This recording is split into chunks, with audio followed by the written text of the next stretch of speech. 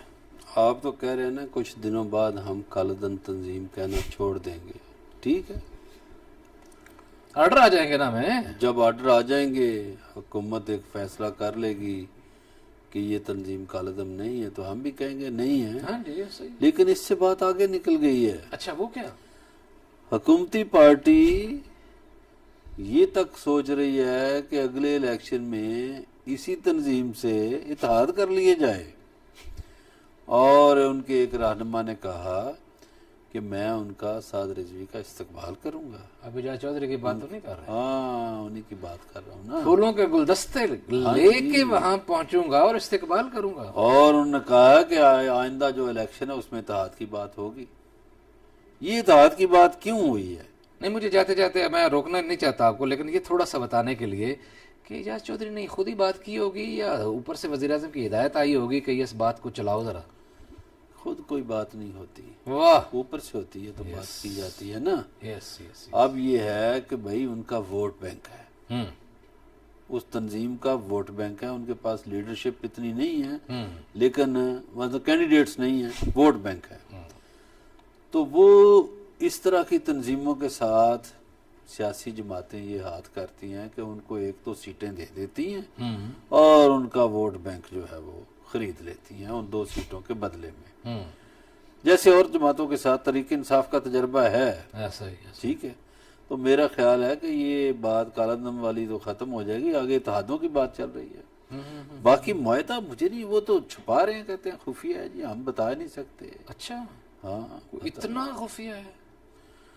بظاہر تو یہی کہہ رہے ہیں. آپ بتائیں, آپ کے پاس کوئی خبر؟ نہیں, میں خبر کیا دوں جی, کوئی خبریں ہمیں خواہ مخواہ دے کے مار کھانی ہے, ہمیں خبروں کو زیادہ دینے کی ہمیں کیا ضرورت ہے. اتنی کی خبر ہے کہ وہ کہہ رہے ہیں جی, جو ان کے حامی ہیں وہ کہتے ہیں کدھر خفیہ ہے, ساری کوئی تو سب نے بتا دیا ہے.